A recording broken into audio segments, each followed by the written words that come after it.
मुझे ऐसा लगता है कि केंद्र सरकार ने जो 2 रुपए की एक्साइज ड्यूटी पेट्रोल पर और 2 रुपए की एक्साइज ड्यूटी डीजल पे बढ़ाई है, उसके बाद ये जो ढोंग किया जा रहा है कि आम आदमी पर इसका कोई फर्क नहीं पड़ेगा, उनके दाम नहीं बढ़ेंगे, ये विशुद्ध रूप से बरगलाने का काम है, लोगों को बेवकूफ समझने का काम है। असल में तो बढ़ना छोड़ दीजिए, आम आदमी के पेट्रोल और डीजल के दाम कम होने चाहिए थे। क्रूड ऑयल आज की तारीख में $60 प्रति बैरल का है।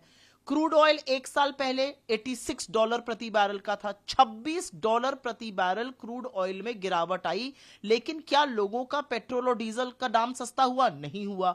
तो सरकार लोगों को बेवकूफ समझना छोड़ दे, सरकार मुनाफाखोरी करती है। नियम यह है कि जब दाम विश्व रूप में बढ़ेगा तो हमारे भी दाम बढ़ेंगे, लेकिन जब दाम घटता है तो बजाय लोगों को उसका बेनिफिट, उसका फायदा पहुंचाने के, सरकार खुद मुनाफाखोरी क्यों करती है? इस बात का जवाब सरकार दे। और देख लीजिए उसके बाद सरकार ने क्या किया, जैसे जले पर नमक रगड़ना, सरकार ने उसके बाद घाव पे मरहम लगाने के बजाय घाव पे नमक रगड़ने का काम किया।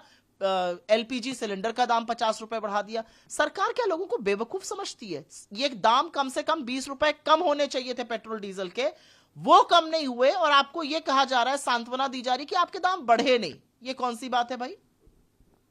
राहुल गांधी जी के गिरिराज सिंह जी का बयान आया, उन्होंने कहा कि उनके बिहार आने का कोई असर नहीं पड़ेगा, वह केवल भ्रम फैलाने आए हैं। बिहार में नीतीश कुमार और पीएम मोदी की सरकार है, उन्हें भगवा रंग से नफरत है, इसलिए वो सफेद रंग की टी शर्ट पहनते हैं। अब गिरिराज सिंह को ये कहना पड़ रहा है, उनको वक्तव्य देना पड़ रहा है राहुल जी के बिहार दौरे वाले दिन, तो आपको खुद ही समझ में आता है कि कितनी खलबली मच गई है उस कैंप में।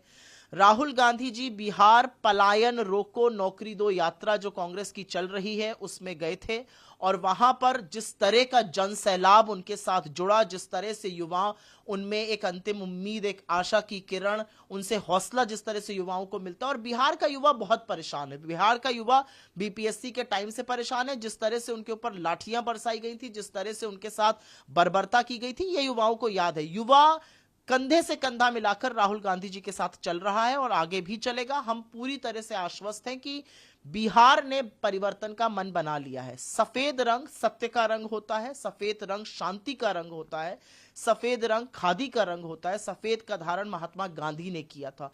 तो जिस तरह की बातें गिरिराज सिंह या उनके बाकी कोलीग्स करते हैं, वो उनकी कम समझ और उससे ज्यादा उनकी खलबली, उससे ज्यादा उनकी घबराहट दिखाता है।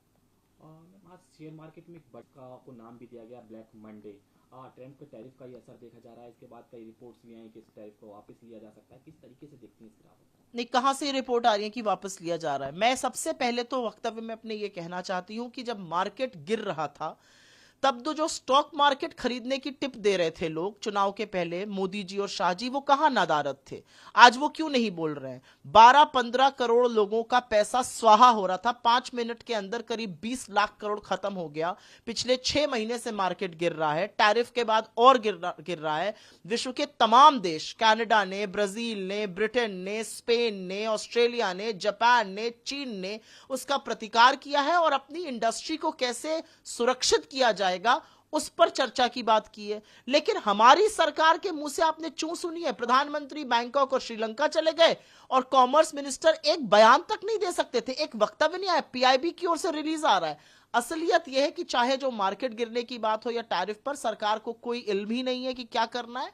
एक और समस्या है कि सरकार इसका अंदाजा नहीं लगा पा रही है कि जो मार्केट में मंदी आ रही है उसका अर्थव्यवस्था पर, रोजगार पर, हमारी कंपनियों पर कितना बड़ा कुप्रभाव पड़ने वाला है। यह सरकार सत्य की ओर देखना ही नहीं चाहती है, यह असलियत है।